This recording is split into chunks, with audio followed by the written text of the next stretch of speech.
السلام عليكم ورحمة الله وبركاته أحبائي الكرام، كنتمنى تكونوا بخير وعلى خير وبصحة جيدة. اليوم فيديو جديد وصفة جديدة إن شاء الله. اليوم غادي نشارك معكم واحد الكيكة اللي سهلة وبسيطة، مقادير يعني في المتناول، ولكن صراحة كتجي روعة، كتجي رائعة بزاف.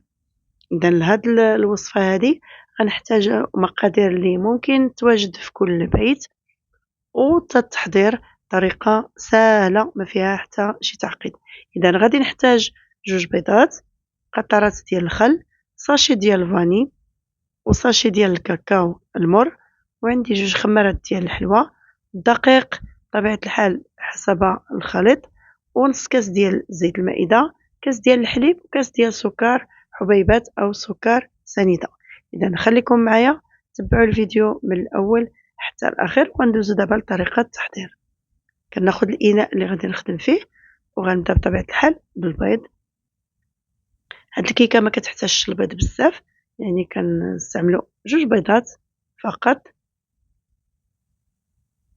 كاس ديال سكر حبيبات أو سكر سنيدة، كنضيف ساشي ديال الفاني. الصراحة هاد الكيكة راه كتجي رائعة رائعة بزاف بزاف، ما عليكم إلا تجربوها إن شاء الله وغادي تحكموا بنفسكم. إذا كنبدا نطرب، غادي نستمر نطرب مزيان هكا حتى كداك سنيدة كتندمج مع داك البيض تقريبا حتى كتذوب مزيان. بغيتو تستعملوا الطراب الكهربائي لما لا.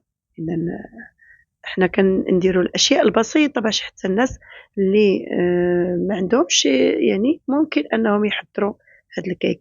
اذا كنضيف كاس ديال الحليب، انا ممكن ما كاين اللي ما يتوفرش على الطراب الكهربائي، كنستعملوا الطراب اليدوي، وهكا كتنجح الوصفة وكتجي كيكة اللي رائعة. كنضيف أيضا نص كاس ديال زيت المائدة، كنستمر كنطرب، وفي كل مرة كنضيف شي مكون وكنطرب هكا كتختفي داك الحبيبات ديال السنيدة كيذوبوا. نتوما كما كتشوفوا الخليط. دابا غادي ندوز باش نضيف الدقيق. الدقيق بطبيعة الحال كنضيفوه تدريجيا، كنقولها دائما وابدا ان الدقيق كيختلف النوعيه ديالو، داكشي علاش غادي نضيفوه بشويه بشويه، وحنا عيننا ميزاننا حتى نحصلوا على القوام اللي بغينا. اذا كنضيف تقريبا نصف ديال داك الكميه اللي عندي. تما انا كانت عندي 2 كيسان ديال الدقيق، وغادي نضيف عليهم الكاكاو المر. ممكن انكم تستعملوا 2 ملاعق الا كان عندكم ديال العبار. انا استعملت ديال الساشي. هانتوما كما كتشوفوا غادي نضيفو مع الدقيق، ثم غادي نضيف خمارات ديال الحلوى. انا عندي 2 خمارات لهاد الكميه هذه. صافي دابا وغادي نمشي باش نطرب هاد المكونات هادو حتى يختفيو داك الكويرات ديال الدقيق، يعني داك الحبيبات ديال الدقيق ما يبقاوش، ومع الاحتماليه ديال انني نضيف الدقيق، يعني كنطرب مزيان حتى كيختفيو داك الحبيبات ديال الدقيق. وإلا لقيت بان القوام عندي باقي خفيف بزاف غادي نضيف شويه ديال الدقيق. جاني القوام هو هذاك، صافي كنحبس، صافي كنمشي كنطرب مزيان مزيان حتى يوليو المكونات كاملين منسجمين عفوا مع بعضياتهم. صافي غادي نضيف داك القطرات ديال الخل، كنضيفهم حتى الاخر، وغادي نضيف واحد شويه ديال الدقيق، تقريبا واحد الملعقه ما عمرهاش، وغادي نطرب مره اخرى مزيان.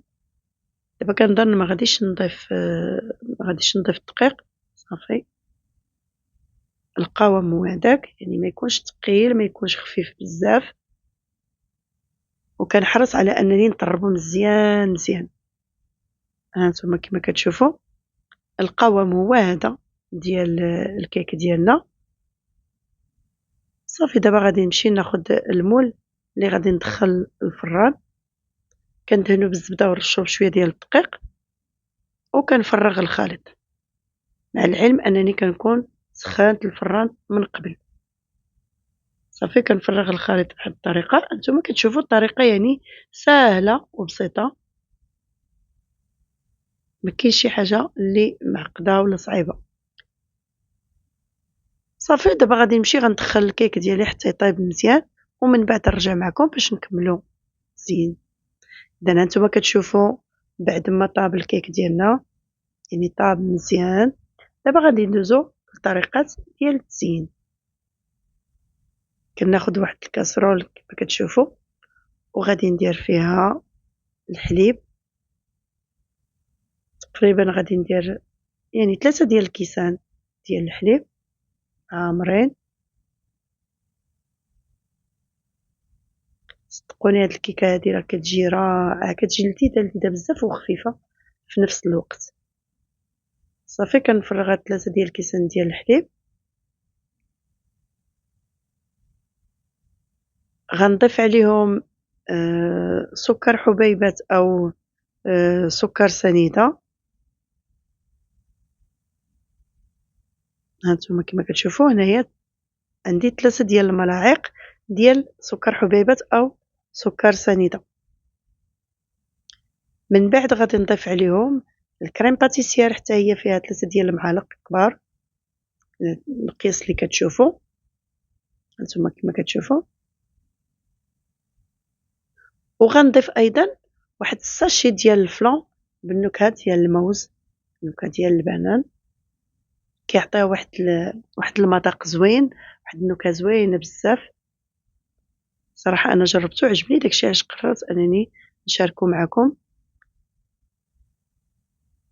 صافي وهكا كنمشي كنطرب هاد المكونات هادو على البارد، يعني هكا في حليب بارد كنطرب المكونات مزيان حتى ينسجموا بزاف، يعني ما بقاش داك تكور داك الفلون ولا داك الكريم مع الحليب.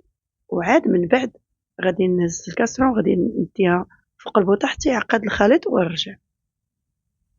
اذا من بعد ما عقد الخليط ديالنا هانتوما كما كتشوفوا كنضيف له واحد شويه ديال القهوه سريعه الذوبان، غير واحد شويه باش كيتغير داك اللون. وغادي نفرغوا على الكيكه اللي قلبتها على الوجه الاخر وقاديت لها الجناب، درت لها هذا الاطار وعاد كنفرغ فيها هاد الخليط هذا. كنفرغو وهو باقي سخون لان حنا عارفين بان دايرين فيه الفلون باش ما يجمدناش قبل ما نديروه على الكيك. صافي كنفرغو بهذا الشكل هذا. صراحه واحد الريحه رائعه رائعه، يعني كتشهي باش ناكلو هاد الكيك. صافي كنمشي كنقاد بحال هكا بشويه بشويه. صافي ومن بعد كنخليو الكيك ديالنا حتى كيرتاح واحد شويه. وغادي نمشي دابا غير واحد شويه تقريبا واحد 4 دقائق وكنمشي كناخد اللوز اللي قليته في الفران وهرمشته وغادي نمشي نزين له به الوجه ديالو هكا. اللوز ما درتلوش على فكره الملح، انا غير قليته هكاك بالقشور ديالو وهرمشته كيجي حتى هو رائع. ممكن انكم نتوما ديروا شي مكسرات اللي عندكم في البيت، ممكن انكم ديروا يعني الكوك من الفوق، داكشي اللي متوفر عندكم في البيت زينوا به، يعني التزيين كيبقى اختياري. انما الصراحه انا جربت هذا التزيين هذا جا واعر واعر، لا في المذاق ولا في الشكل ديالو. صافي كنمشي بهذه الطريقه هكا حتى كنزينها مزيان. هانتوما الوجه ديالها كي كيولي نخليها حتى ترتاح مزيان تشد راسها وعاد نرجع. اذا بعد ما صافي الكيكه ديالنا شدات راسها مزيان وارتاحت، دابا غادي ندوزو باش نحيدو لهاد الاطار. كناخد واحد السكين وكنمشي غير بشويه بشويه هكا باش غنحيد لها الإطار بدون ما أنني يعني نضيع لها الديكور ديالها.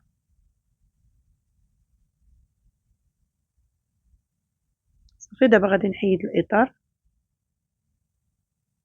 غير بشوية بشوية، وهي الحلوة ديالنا واجدة رائعة، كتجي رائعة يا سلام. دابا كندوز أنا وناخد صوص شوكولا وغنمشي نزين لها الوجه ديالها. نتوما ممكن تخليوها هكا كتجي حتى هكا كتجي زوينة، يعني ممكن نختارو صوص شوكولا صوص كراميل. هانتوما الشكل ديالها كيفاش كيولي كتجي رائعة، يعني فقط التزيين كيبقى اختياري وانتوما تزينوا بالطريقة اللي بغيتو. إذا الشكل ديالها هانتوما كيفاش كيجي رائع.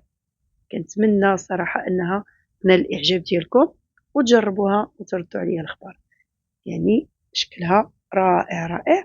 وصراحة ممكن أنكم تقدموها في جميع المناسبات، يعني راها صالحة للضياف، صالحة لمناسبة النجاح، صالحة يعني بزاف د المناسبات، وكتجي صراحة رائعة وكتجي لذيذة ما غاديش تشبعوا منها.